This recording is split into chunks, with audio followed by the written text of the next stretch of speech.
you're a promoter, or have been a promoter, and especially with WCW, I'm sure you learned many, many lessons. What could you have done to improve?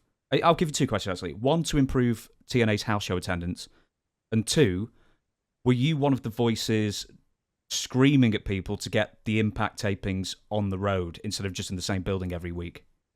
Yes, I was. I was, again, one of the loudest voices in the room because I knew that if, back up for a second, TNA as a company wanted to be more competitive than WWE. They weren't delusional. They didn't think that they were going to do what I did with WCW and beat WWE. That wasn't their goal. But their goal was to be much more competitive. They wanted more of a market share than they had when I got there. And that's one of the reasons why, even though I would have never associated myself with TNA had it not been for Hulk Hogan. But once I got there, it was one of the things that I went, okay, well, I'm going to do my best to make that happen. And it was so apparent to me because I'd lived it. That if you wanted the audience to take you seriously as a wrestling company, you had to be in an arena. You had to have that audience. That audience is what gives you the credibility. The audience reaction is what sucks the television audience in and allows them to feel like they're there and engage and feel connected to what's going on the show. Putting it in a soundstage doesn't feel real. It's not the same thing. And can you imagine, a football game in the UK at a high school in front of 50 people? It doesn't feel the same. Well, we went through with COVID, didn't we? I mean, NFL the same, football over here, no fans, and then they had the loop of fans screaming. Yeah. And there was someone, when a goal was scored, there was someone like 5 seconds behind pressing a button to cheer. It's not the same. The audience won't engage. And I knew that because I used to produce shows in a soundstage. I did it because I was forced into it. I had to do it for economic reasons. But you can't get comfortable and think that that's going to work long term. And, TNA, they would bring, they brought in, before I even showed up, before Hulk Hogan showed up, they brought in Mick Foley, they brought in Cactus Jack, they brought in Dusty Rhodes, they brought in Christian, they brought in Booker T, they brought in Kurt Angle. They brought in a lot of top names, but it wouldn't matter because they're producing the show in their basement, and the audience is not going to take it seriously. They're not going to engage in the product, and the only way they would is to make a long-term commitment, not try it for 2 or 3 weeks and see if it's going to change the rating. That again is a very juvenile, naive, ignorant view of things. But if you go back and look at some of the attendance that TNA had when we did take the show on the road, pretty successful. The ratings went up in a pretty successful way, but they didn't go up enough so that the people that were financing TNA went, okay, well, we'll get a return on our investment next month. It's a long-term proposition. You look at what Tony Khan's done in 4 years. Tony Khan is just now getting to the point where you can take that product seriously if you're just an average wrestling fan. Now, if you're a hardcore wrestling fan and you live on the dirt sheets and you live on the internet, you just can't get enough of that wrestling drug, you're not the majority of the audience. You're the 2% or 10% of the audience. That 80 or 90% of the audience just watches because they want to kind of escape and live in this fanciful world, fantasy world, live vicariously through the characters and get sucked into the show. Well, if you look at, for example, AEW last night, coming from Los Angeles, that had a big show feel to it.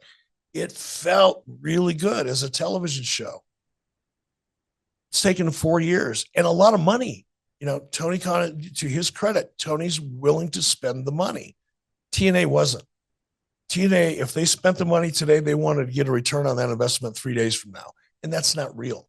Was that especially when you're growing a wrestling company? Was that more of a problem with the Carters, or was that more of a problem with Spike? Because I hadn't realized also they were. No, it's all Carter. Spike, and that's the other thing that used to irritate me about talking about TNA. Spike bent over backwards to make that franchise work. Kevin Kay and the people at Viacom spent millions of dollars trying to help TNA when TNA wouldn't spend their own money really without having hooks in it. They weren't willing to do what Viacom was willing to do for them. So they blew a great opportunity. TNA blew a great opportunity. They would still be around today if they would have listened and if they would have thought bigger.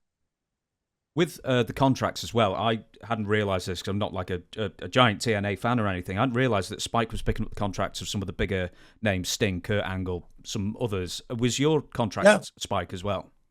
Yep. So they really were fully invested then. How much of the company did they own? Or did they own any of it? None. Zero.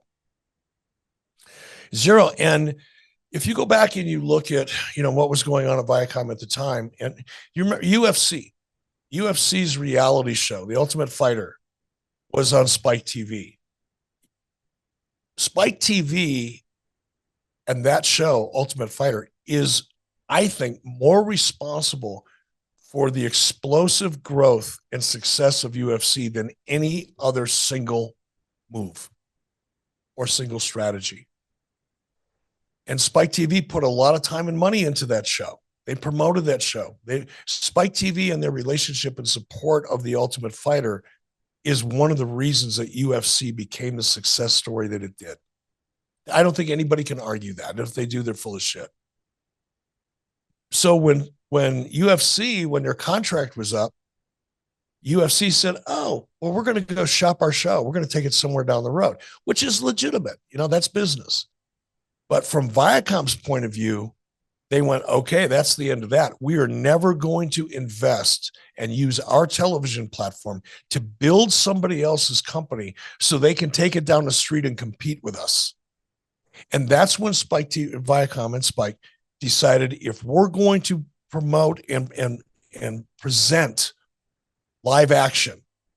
At the time, they had Bellator. If you remember, Bellator was an upstart MMA company. Well, they bought it as well at some point, didn't they?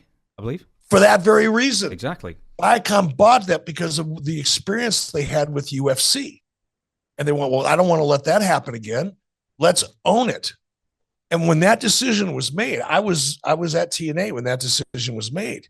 And I had conversations with executives at Viacom. And I knew what their thought process was. So when I went back and I said, to some of the executives that I talked to at TNA, hey guys, you have a unique opportunity here. We have a difficult time with our funding partner, which is the Carter family. And not being critical of them. They had their goals and their reasons and whatever it is. But nonetheless, it was a problem. And if TNA wanted to go to the next level, they had to overcome that problem. So I went to them with the idea of, let's go to Spike and let's make them either a part owner or an equal partner, because that will ensure your relationship with the television company. That will ensure your license fees. That will ensure growth, or at least indicate that, there's a reason to believe it'll continue to grow. But guess what, Bella? It's 2023. 10 years later, Scott Coker, who I've known since he was a kid, Scott Coker and Bellator are thriving because they made that move. Inside of the offices of TNA, they looked at me like I had three heads because they didn't want to give up any control. Great. You have 100% of control over fucking nothing, as opposed to 50% control over something that can actually live well beyond all of us.